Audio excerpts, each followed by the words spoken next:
Hey, what's up, friends? In this video, we're going to give you a quick look at video distribution and a few examples so you kind of understand what it is and whether or not you need it for your smart home. The main reason that people like video distribution is because its effect on the design of the home or the aesthetic. So if you have a TV recessed in a wall or on a mantle or in a fireplace, it just keeps it clean. You minimize the wires, the cable clutter. You don't have to have media cabinets strung throughout the house to have multiple TVs. Everything's really clean, like a picture frame on the wall. Or if you have something like a gym or a wet bar or like a man cave where you want to have a whole bunch of TVs on the wall, again, it's just going to minimize the clutter, keep it looking really, really clean aesthetically. So I'll give you a quick look at what's actually happening, and then I'll give you an example to tie it all together. So with video distribution, we have a few parts, right? We have the TVs, we have what are called video sources. So this is your satellite cable receivers, your Apple TV, your Roku, a Blu-ray player, or like a media server like Kaleidoscape.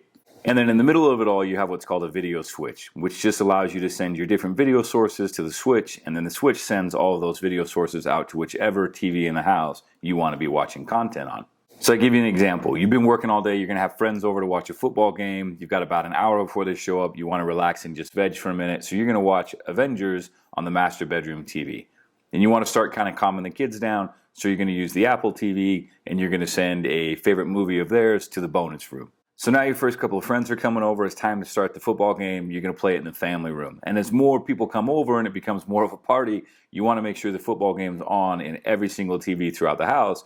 You can really quickly adjust and send that same video source out to every single TV or whatever combination of TVs you want throughout the home. And that's really how video distribution works. Now there's some more advanced applications of video distribution. You have video tiling and video walls.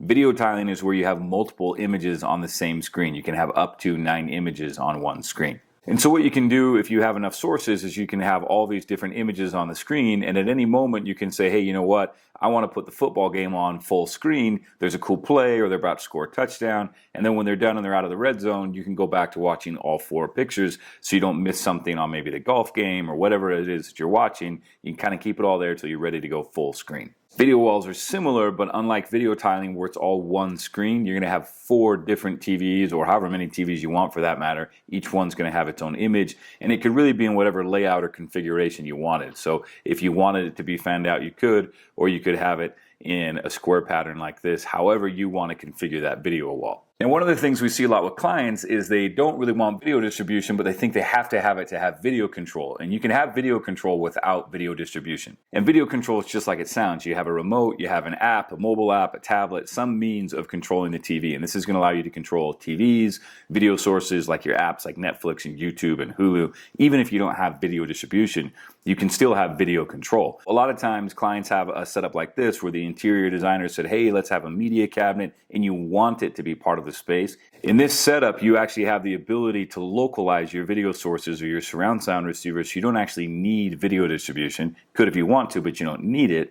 You would just need TV control. And you can get that even if you don't have video distribution. So if you're looking at a proposal from a dealer, there's a good chance you're going to see 2 different types of video distribution. So I want to give you a quick look at what that is and why it matters. The most simple type of video distribution is what we call an HDMI matrix. And if you've ever used a surround sound receiver, it's really similar to that. If you think about a surround sound receiver, on the back of it you have a number of HDMI inputs. And you can choose which input you want to play to the TV. Now with a surround sound receiver, you can usually only play those inputs out to 1, maybe 2 TVs max. But with a matrix, we can output those video sources to a number of TVs. When you're designing your system, you choose the size of your matrix. It's going to be a 4x4, a 6x6, 8x8, 10x10. It just means 6 inputs, 6 outputs, 10 inputs, 10 outputs. So up to 10 TVs. Now, the problem with a video matrix is that there's no scalability. And the reason for that is that this piece of hardware is locked into the number of inputs and the number of outputs that you have. So if you decide down the road that you want 2 more TVs or 2 more video sources,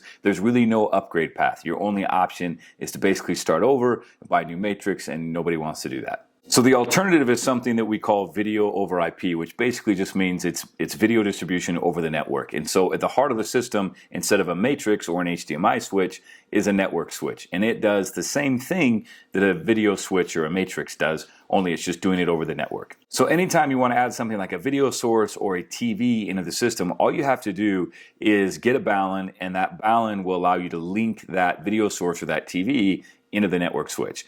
And once you have a video source or a TV onto the network, it will work with any other video source or TV on the system. So here's the thing, usually a video matrix is going to save you money. One of the things you're buying with video over IP is that ability to scale the system. So it is a little bit more expensive. So a lot of times clients will see the price points and understandably they'll say, I want to go with a matrix. Now here's the thing you have to be careful of. You've got to make sure that you've really planned the maximum number of TVs or video sources that you would ever use for your system. And we see this all the time, believe it or not. Clients tell us, Matt, I know I will never use more than 6 TVs. That is the max number of TVs I will ever use. And after they've been in their home for a few months, they realize there's a bonus room or a media room somewhere that they didn't plan on, that they want to bring a TV into the system, or they want additional video source, and there's no upgrade path. There's no way to bring that extra TV or video source onto the system. So if you want to go the route of a video matrix to save some money, it's totally okay. Just be absolutely certain what the maximum number of TVs or video sources are that you would ever want to bring into your system, and maybe buy a little bit of headroom with that system. So if you think 6 TVs and six sources is what you're going to do, maybe buy an 8x8 so you have a little bit of headroom to grow if you surprise yourself down the road. So let's talk cost real fast. If you want 4K video distribution with a matrix, you're usually going to budget about $1,000 per room. If you're looking at video over IP, or if you're getting into some nuances that were not covered in this video, like 4K, 8K, audio down mixing, you can quickly creep to $1,500 per room or even a little bit more. Now there are some solutions out there that'll even let you mix and match, so you can kind of design it by the room. I'm going to have a $1,000 budget here and a $1,500 budget for the media room, and you can kind of mix and match that as you build out your system. And of course, you have video tiling and video walls. That's really a commercial grade application. It can be used residentially. It's a whole different thing in a different price tier. We'll cover that in another video. And lastly, you're probably wondering if you even need video distribution. So we want to keep this video about what video distribution is, and we'll cover this in more depth in another video. But to give you a really quick answer, if you completely cut the cord, so you just watch Netflix, Hulu, YouTube, no cable, no satellite, you don't watch Blu-ray players or media servers, you probably don't need video distribution. Now, if you still watch live TV from cable or satellite, or you have Blu-ray players and media servers that you'd like to be able to distribute throughout the house, or if you just think it's cool, video distribution is probably still a good option for you. We probably have about 50-50. Half our clients use video distribution, half our clients don't. So we'll cover that more in another video. That's it. That's video distribution. Hey, as always, thanks for watching. If you're watching this video and you've just received a proposal or a plan from a dealer and you're trying to make heads or tails over what every one of those line items on your proposal actually means, we put together a playlist here. Click on that playlist. It's a series of videos that go through every one of those line items. If you're not looking at that, you're just looking for helpful tips, you can click on the other video. And as always, if you haven't already, be sure to subscribe so you don't miss any of our videos.